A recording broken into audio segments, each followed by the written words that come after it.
kasih Pak Ponijan yang sudah banyak mengenalkan saya maupun Pak Mertaade. Dan Pak Mertaade ini memang seperti yang tadi disampaikan, ketika saya waktu masih sering ke Pulau Bali, beliau memang banyak mengantar. Bahkan sampai malam-malam, ya sampai saya mengatakan, wah ini ya orang sibuk tapi masih punya kesempatan mengantar. Ya ini luar biasa. Ya.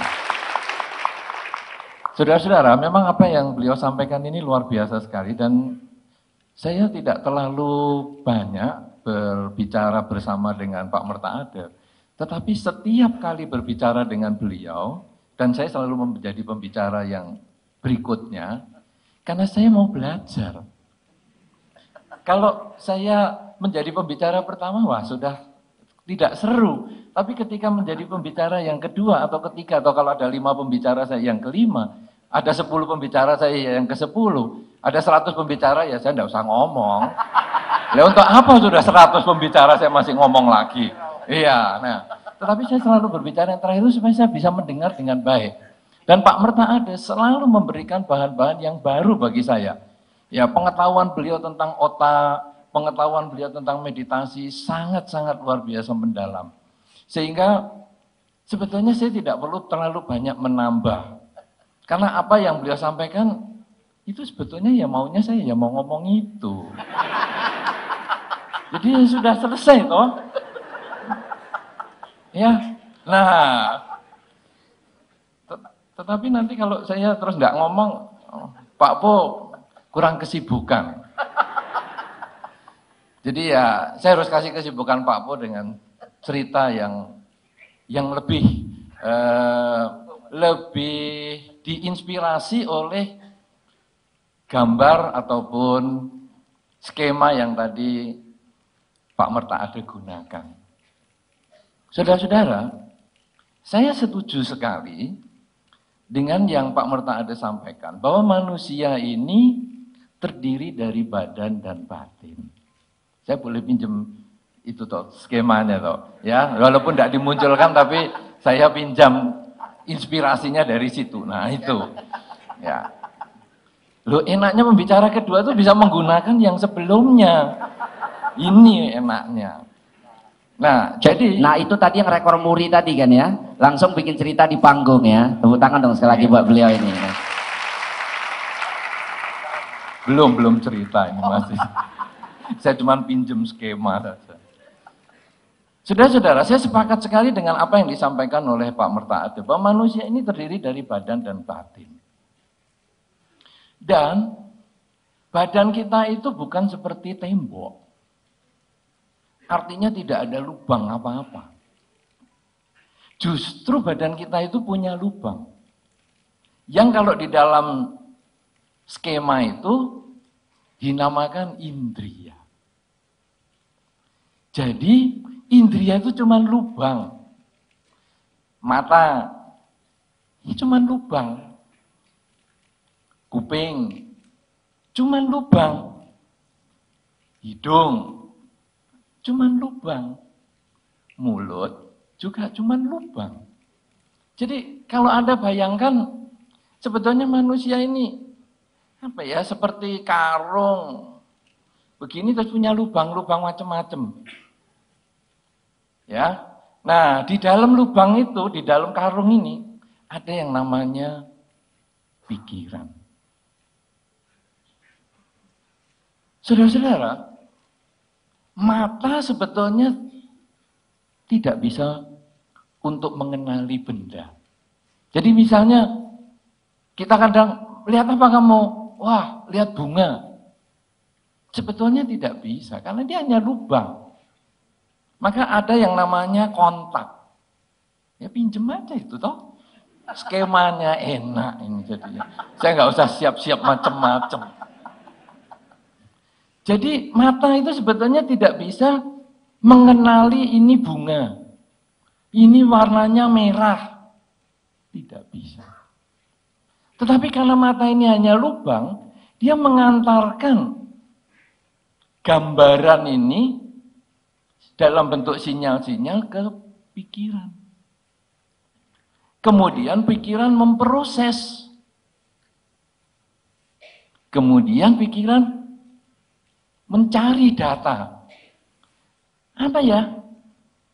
Menurut kamu, ingatan kamu apa ya yang barusan kamu lihat? Kalau yang saya ingat-ingat itu bunga ya dulu datanya. Oh ya bunga. Bunga apa?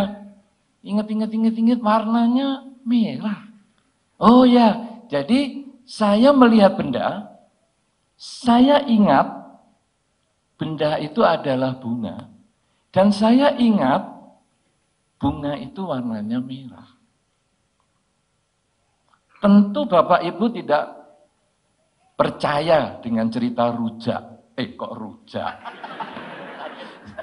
Cerita rujak soalnya saya jadi, rujak juga ya. Nah, saudara-saudara, tentu Bapak Ibu sulit membayangkan, oh saya jelas lihat bunga merah, saya melihat bunga warnanya merah. Betul?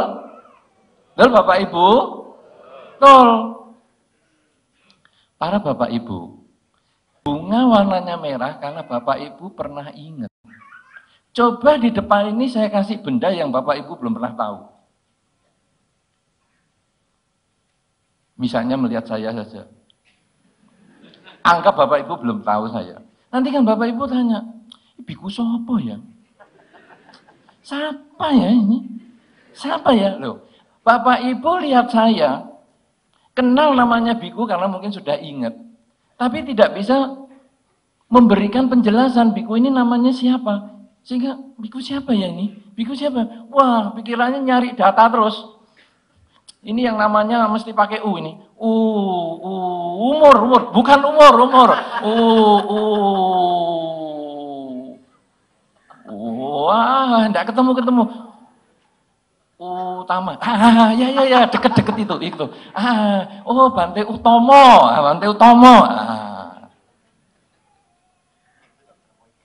Betul? Betul enggak? Betul, tahu proses berpikir kan itu. Berarti sekarang Anda sudah menyadari bahwa mata itu hanya lubang. Ya, karena pikiran itu yang mengingat tugasnya. Mata hanya menerima. Kuping juga sama, saudara. Dari 5 indria, kuping itu juga cuma lubang. Jadi ada, mendengar bayi menangis.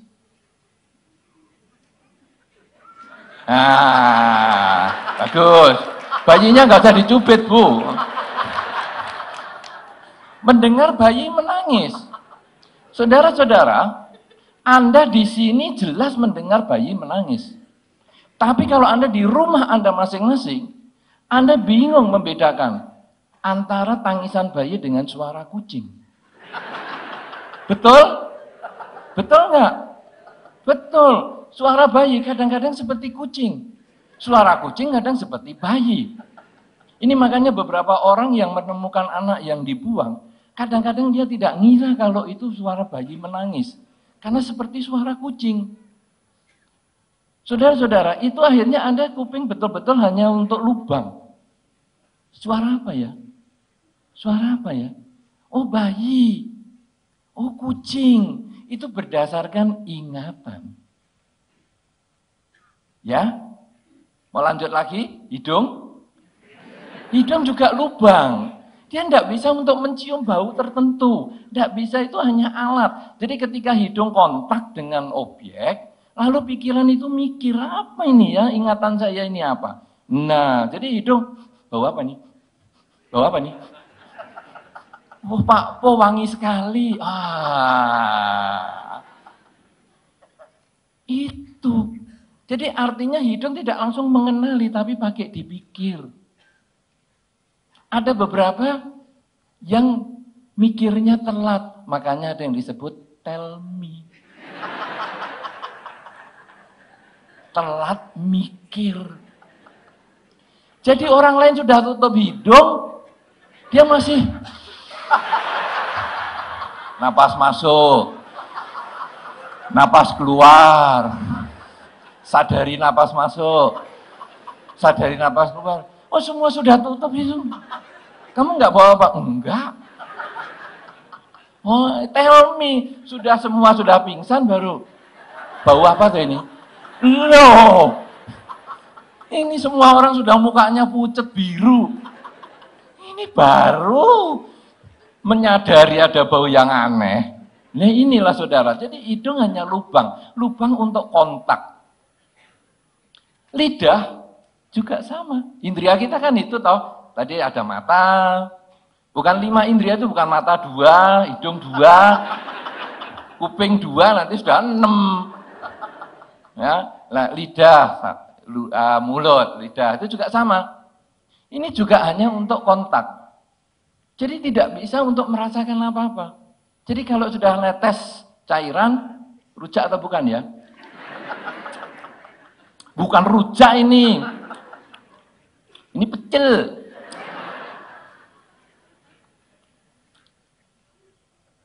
Dan terjadi perdebatan. Ya kan? Kenapa? Karena berdasarkan ingatan. Sehingga orang kalau lupa rasanya rujak, lupa rasanya durian, lupa rasanya segalanya, namanya lupa ingatan. Yang tadi tell me, yang sekarang lupa ingatan. Kulit juga sama saudara. 5 indria ini betul-betul hanya lubang. Pori-pori kita, kulit kita ini itu juga tidak mengenali apa-apa, dia hanya kontak saja dengan objek. Kemudian berpikir, apa ya ini objeknya? Udah dingin-dingin di kaki ini apa ya? Apa ini? Ular. Wah, baru lari. Tapi harus mikir dulu, saudara-saudara, kalau Anda yang tinggal di tempat-tempat pelatihan meditasi, ini karena ceritanya agak meditasi terus, jadi saya masukkan Anda ke arah meditasi juga.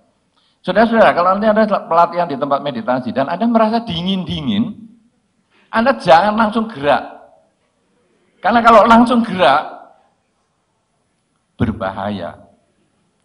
Kalau itu, yang dingin-dingin itu cuman Anda dicium tikus, tidak ada problem. Anda gerak, tikusnya lari. Tapi kalau itu ular, Anda gerak, dia kaget. Orang kaget itu pegangan. Karena ular tidak punya tangan, dia pegangan pakai gigi di kaki Anda. Ini salahnya ular. Kenapa dia tidak pegangan pakai badannya sendiri? Pakai badannya orang, dia pegang gini. Sampai kagetnya hilang. Sudah hilang, baru dia lepaskan. Nah ini yang repot, saudara. Makanya kalau Anda sudah di tempat yang pelatihan meditasi, dingin-dingin, sadari dulu. Apa ini ya? Apa ini ya? Oh, cacing. Ya sudah, biarin saja. Oh, kelabang. Biarin saja. Tidak apa-apa. Ini kelabang kok makin naik? Tidak apa-apa. Anicca, bosen naik kan turun sendiri nanti. Selesai. Ini turun lagi. Nah makanya di beberapa tempat meditasi, kalau mau latihan, wah celananya kan semua pakai training tuh ya. Kemudian bawahnya dikasih tali lagi. Biar kelabang, ular, cacing, semut tidak ikut naik ke situ semua. Aman sudah. Nah, saudara-saudara, jadi 5 indria ini hanya alat. Yang betul-betul berpotensi adalah pikiran. Sayangnya pikiran ini tidak bisa kerja sendiri.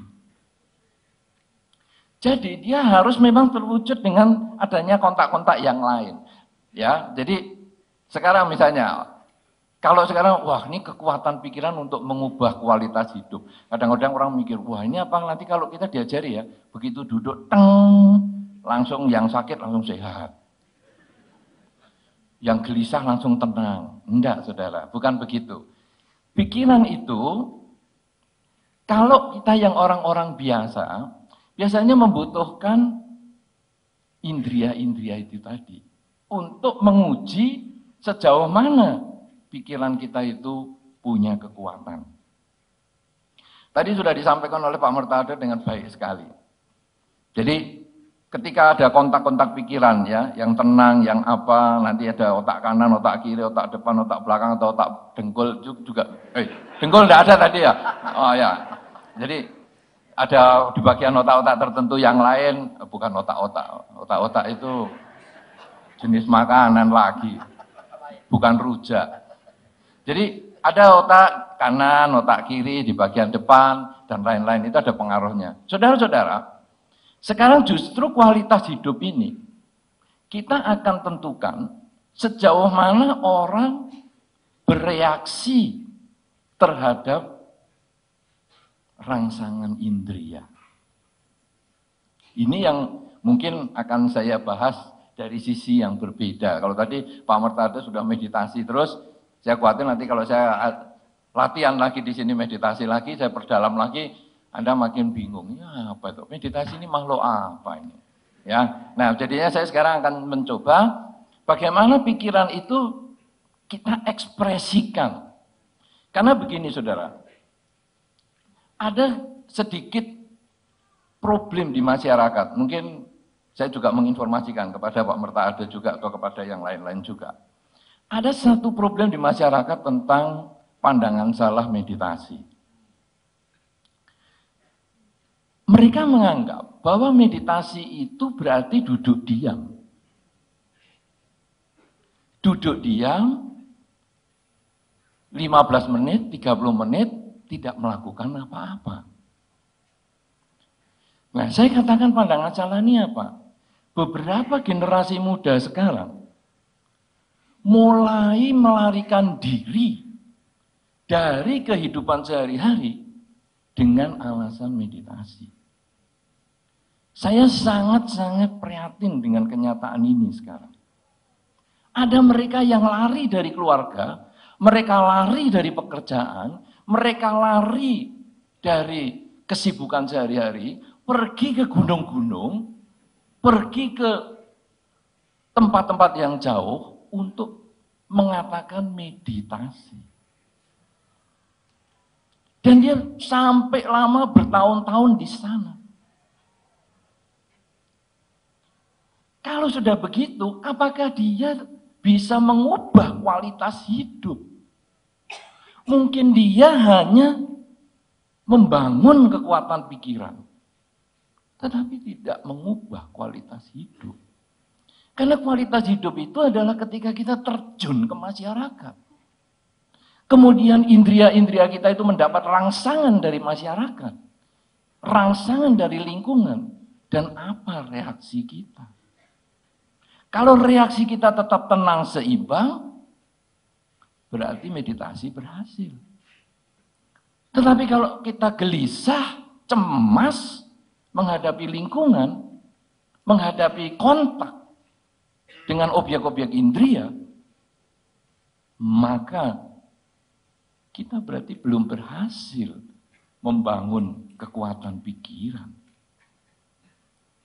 Sama dengan orang yang tinggal di wihara, kemudian mengatakan, waduh, setelah saya tinggal di wihara ini kesabaran saya meningkat. Rasanya otak kanan saya sudah menjadi lebih besar daripada biasanya. Saudara-saudara, dia di wihara dengan siapa? Sendirian. Ya sabar, jelas. Nggak ada lawannya. Bahasa Bali, sing tada lawan. Sing ada lawan. Nah, bahasa Balinya sing ada lawan. Kan beliau orang Bali. Sing ada lawan. Ini beliau orang Bali. Nggak percaya. Sing ada lawan. Jadi tidak ada lawannya, maka tidak marah. Tapi begitu masuk kota, hancur meditasinya. Inilah saudara, satu hal yang sekarang realita di masyarakat. Saya sudah beberapa kali ketemu orang yang seperti ini. Lari dari masyarakat, lari dari kesibukan, hanya atas nama meditasi. Beberapa orang, anak yang males disuruh sama orang tuanya. Nah, enak sekolah, maaf mah, saya mau meditasi saja. Nah, ini kamu harus belanja nak, ini dagangan kita sudah habis. Maaf mah, saya masih mau meditasi. Meditasi berapa lama? 15 jam. Loh, ya di Balirjo memang 15 jam, tapi kalau tidak ada kesibukan dengan orang tua. Nah, di rumah 15 jam. Saudara-saudara, Anda penting melakukan meditasi. Pagi bangun tidur, malam mau tidur, penting sekali. 30 menit pagi bangun tidur, malam mau tidur. Mengasah pikiran, supaya kita bisa fokus. Memusatkan pikiran pada objek yang kita pilih. Tetapi setelah selesai bermeditasi, yang artinya duduk diem itu, maka kemudian kita harus terjun ke masyarakat, bermasyarakat.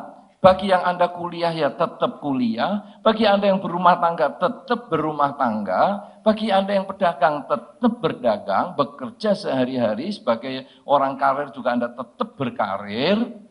Tetapi sekarang objeknya yang dipindah. Kalau tadi waktu duduk objeknya adalah napas masuk, napas keluar, napas masuk, napas keluar. Kemudian mau gimana sekarang? Oh, pikiran menyimpang, mau mikirkan pekerjaan, dalam 30 menit ini saya tidak mau memikirkan pekerjaan, saya tetap kembali ke objek. Oke. Saya kembalikan ke objek, boleh?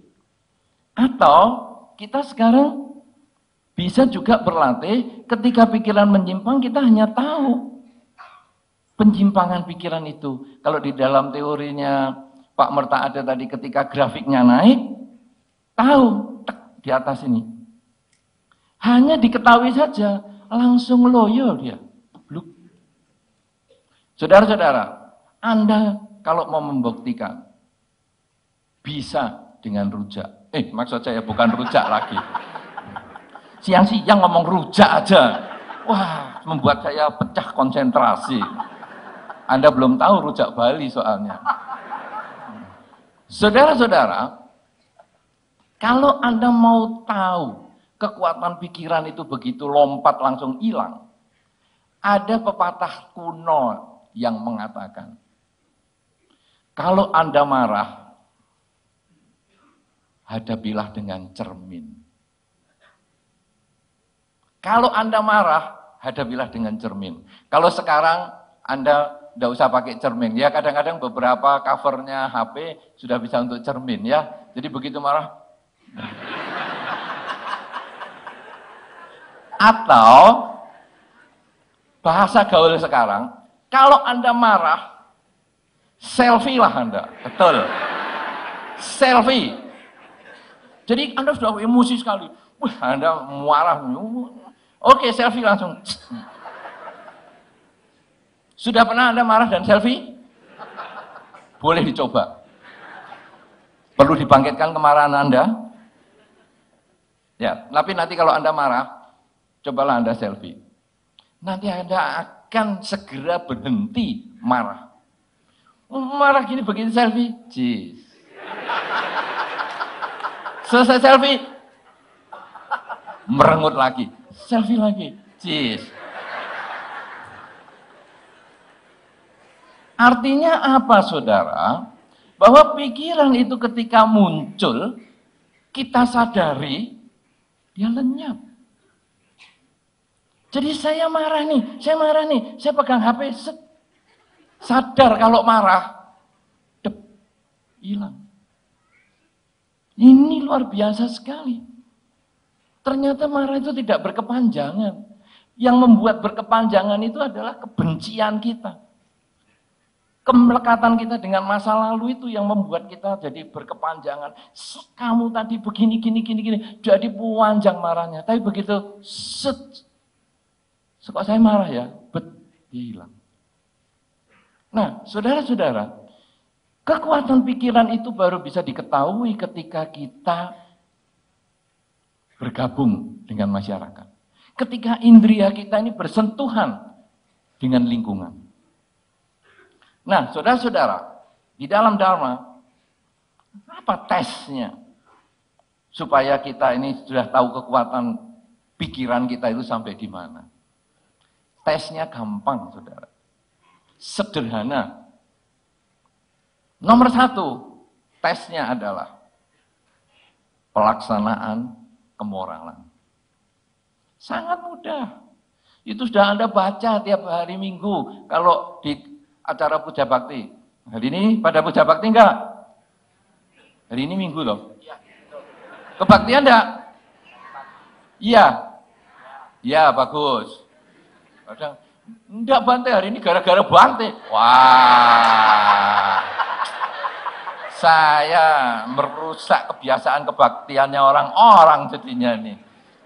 Saudara-saudara, kalau Anda melaksanakan Pancasila Buddhis, tidak membunuh, tidak mencuri, tidak berzina, tidak bohong, dan tidak mabuk-mabukan, ini adalah salah satu cara mengetes kekuatan pikiran Anda. Loh, sila itu kan cuma untuk fisik. Sila kalau hanya fisik, tidak ada penjelasan unsur-unsur pelanggaran sila atau kemoralan.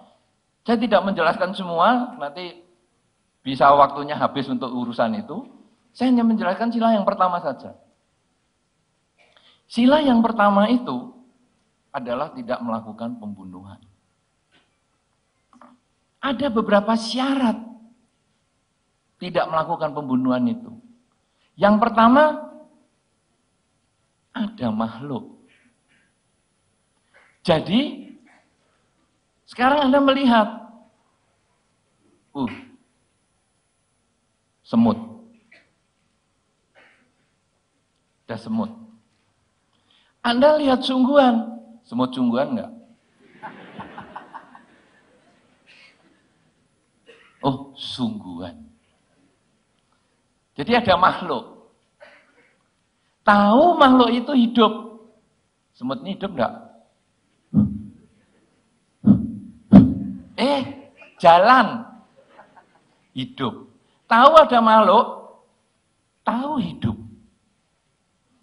Yang ketiga, ada niat melakukan pembunuhan.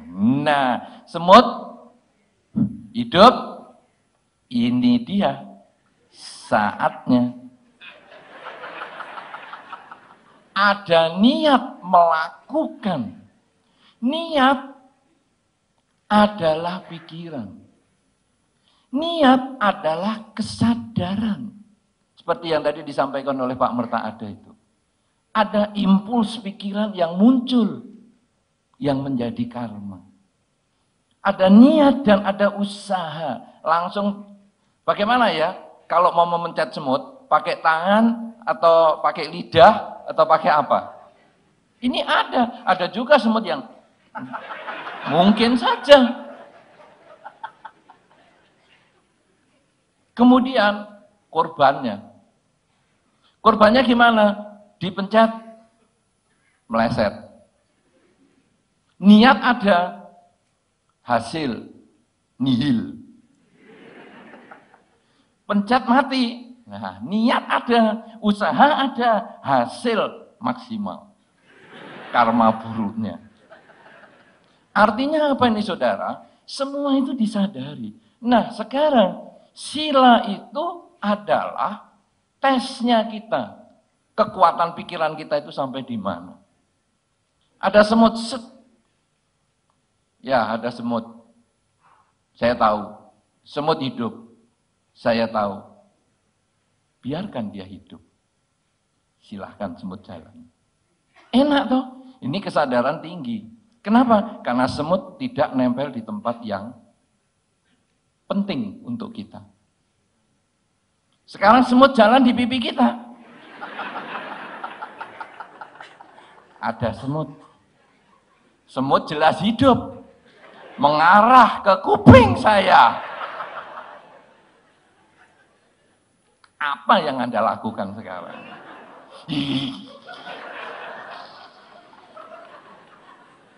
Karma buruk. Ada semut jalan masih hidup, biarkan, pindahkan dia ke tempat yang lebih baik. Ada semut lagi, jalan lagi, pindahkan lagi. Ada semut lagi, jalan lagi, pindahkan lagi. Ada semut lagi, jalan lagi, lihat. Ya, saya duduk di atas sarang semut. Ya pindahlah Anda. Kenapa Anda memaksakan diri duduk di situ? Semut sudah berkuasa di situ. Ya Anda yang pindah, ngapain Anda pindah semut terus tiap kali? Inilah saudara tesnya kesadaran Anda. Tesnya fokus pikiran Anda. Karena Anda kemudian tahu, oh inilah hidup. Kalau tadi Pak Mertada sudah mengatakan meditasi nanti pada tingkat yang tertentu akan bisa mengerti hidup yang tidak kekal. Ini, tadi saya tidak ketemu semut, sekarang saya ketemu semut. Hidup tidak kekal. Saya waktu tadi tenang-tenang membaca, tenang-tenang menulis, saya tidak ada semut, saya nyaman. Tapi begitu ada semut, oke, saya tidak perlu emosi. Ataupun kalau saya ada emosi, saya sadari, saya amati sebagai perasaan, dan kemudian saya semut saya pindahkan. Selesai. Itu adalah kemoralan. Kemudian tes yang selanjutnya, saudara, kemoralan ada 5. Tidak membunuh, mencuri, berzina, bohong, dan mabuk-mabukan. Semua intinya adalah mengembangkan kesadaran. Semua itu di situ. Kemudian tes yang berikutnya adalah melihat rujak. Rujak. Kenapa ya jadi rujak terus? Melihat makanan. Saudara-saudara, makanan itu betul-betul sangat luar biasa pengaruhnya untuk pikiran. Sehingga pada zaman dahulu ada yang seorang Samanera ditanya, apakah satu semua makhluk itu butuh makan? Jadi kekuatan makanan itu luar biasa karena dia untuk mempertahankan kehidupan. Saudara-saudara, Anda ketika lihat makanan, itu adalah tes kekuatan pikiran Anda. Sampai di mana? Anda kalau lihat makanan, yang Anda anggap enak itu nasinya atau lauknya? Lauknya. Tapi selalu ikut kok nasinya. Anda misalnya lauk yang enak apa misalnya? Rujak.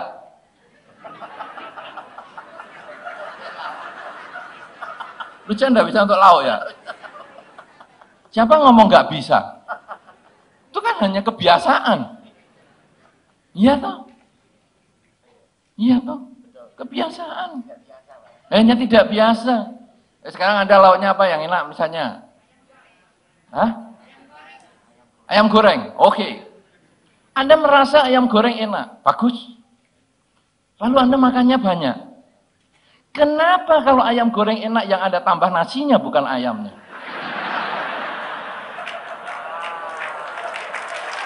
Aneh. Aneh enggak itu? Aneh toh? Yang Anda tambah nasinya, bukan ayamnya. Ya, padahal ayam goreng enak. Dan Anda mengatakan ayam goreng enak. 3 minggu makan ayam goreng terus. Apa jadinya? Tidak enak. Tapi Anda 30 tahun makan nasi putih terus. Masih makan aja sampai hari ini. Pak Po malah ngomong, malam pun cap tiam pun, aku tetap makan cap tiam juga.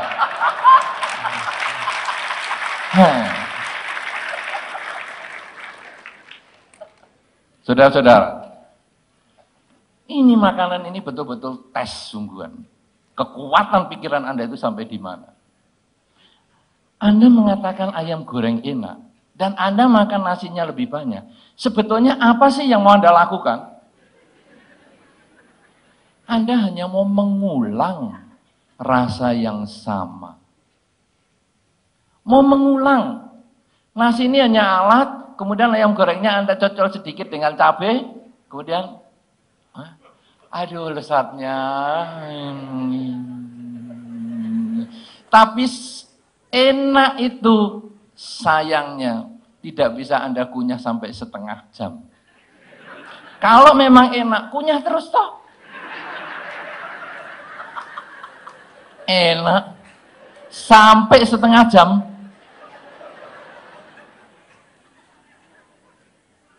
Bisa? Tidak bisa toh? Terpaksa ditelan. Lalu mengulang lagi. Enak loh tadi. Diulang lagi. Ayamnya tambah lagi. Nyem, nyem, nyem, nyem. Tapi yang tidak bisa di setengah jam lagi. Telan lagi. Hanya diulang.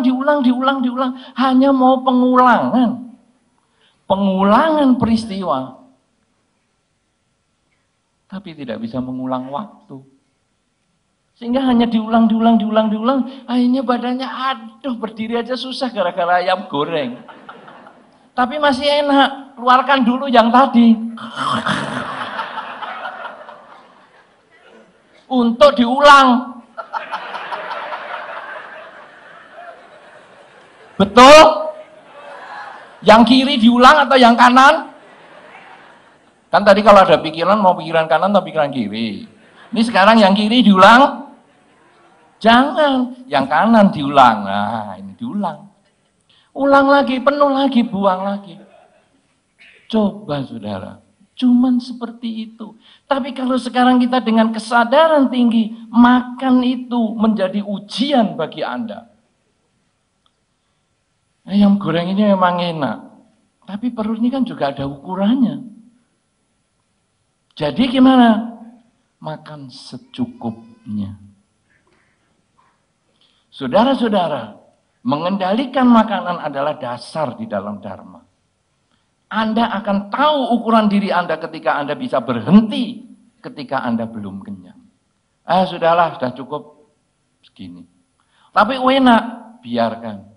Enak hari ini, besok pagi sama dengan yang kemarin-kemarin.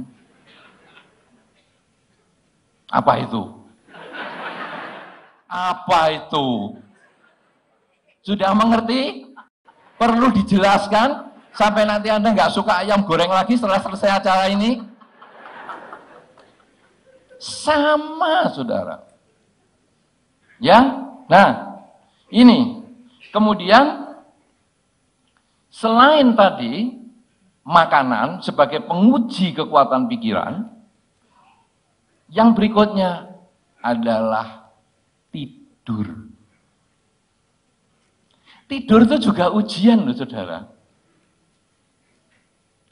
Saya sudah melihat beberapa pengalaman di Balirejo. Di Balirejo itu kan kalau meditasi 15 jam. Bagi Anda yang belum pernah, saya kasih gambaran dulu ya. Meditasinya 15 jam sehari. Belum 15 jam Anda tidak boleh tidur. 15 jam itu bersih. Jadi Anda duduk jalan 15 jam. Ke toilet tidak dihitung, makan tidak dihitung, centing dengan saya 2 jam tidak dihitung. Enak toh? Enak toh? Dan perjalanan bukan dari sini ke sana. Jalannya jauh naik turun. Bagi Anda yang sudah biasa ke sana baru tahu nanti. Sekali naik ke ruang makan aja udah ngos-ngosan. Makannya jadi lebih banyak tapi turun lapar lagi. Nah, saudara-saudara, 15 jam bersih. Duduk jalan. Kemudian dengan saya centing 2 jam tidak dihitung, sudah 17 jam. Kemudian mandi, makan tidak dihitung. Jadi Anda bisa bayangkan, orang yang efektif untuk meditasi, kira-kira dapatnya tidur 2-3 jam sehari. Kemudian pertanyaan yang sangat umum adalah, lah tidur saya kan kurang Bante. 2 jam, 3 jam sehari, saya biasanya kepalanya pusing Bante kalau kurang tidur. Kamu mau tidur banyak? Iya dong Bante, saya kalau kurang tidur saya sakit Bante. Oke, kalau kamu mau tidur banyak, sekarang akan diantar ke Wulingi untuk ke rumah sakit. Di rumah sakit itu tidurnya harus banyak. Kenapa? Karena suster akan mengatakan, maaf ya, tamu-tamu jangan berkunjung lagi karena pasien mau istirahat. Jadi tempat istirahat adalah rumah sakit.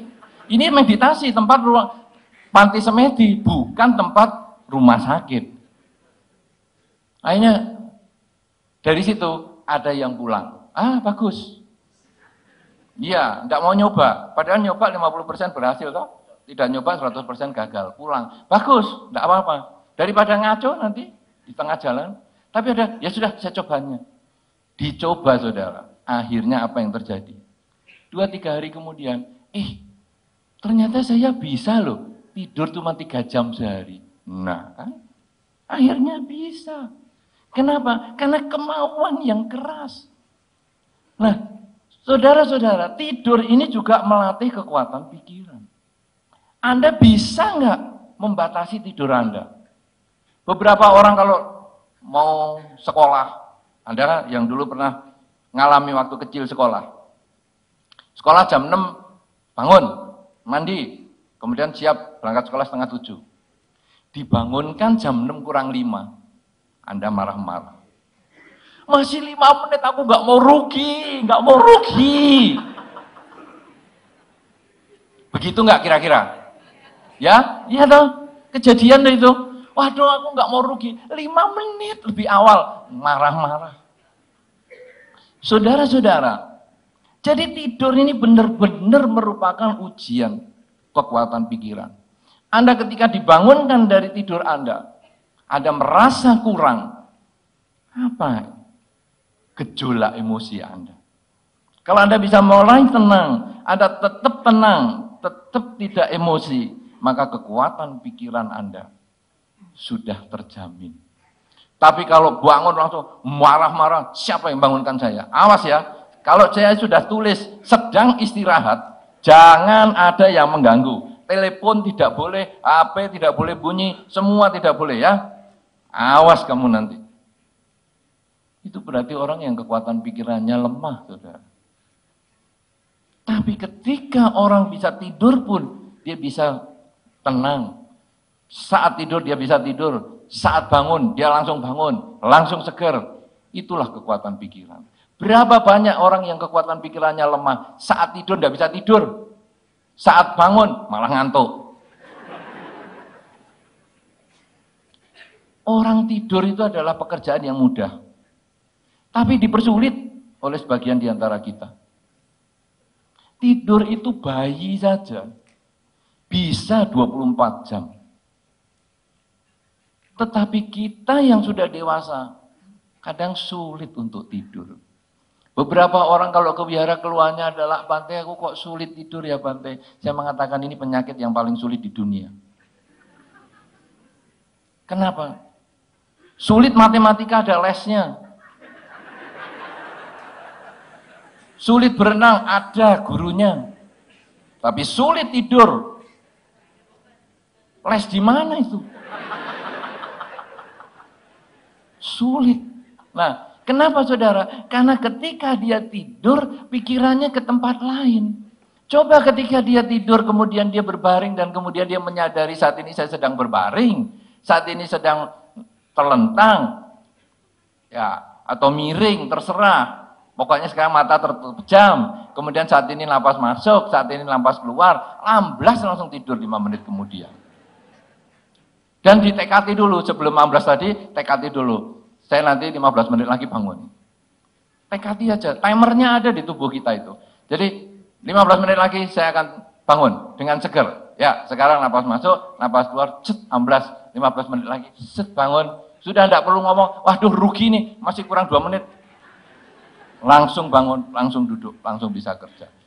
Saudara-saudara, kekuatan pikiran yang Anda miliki akan dibuktikan dengan pelaksanaan sila yang baik. Dengan bisa mengendalikan nafsu Anda melihat makanan. Dan dengan bisa mengendalikan tidur Anda. Kalau Anda bisa 3 hal ini, maka kekuatan pikiran Anda akan mengubah kualitas hidup Anda. Tapi kalau Anda belum bisa, masih ada kesempatan untuk berlatih. Mulai sekarang sampai di waktu-waktu mendatang. Terima kasih, saya kembalikan.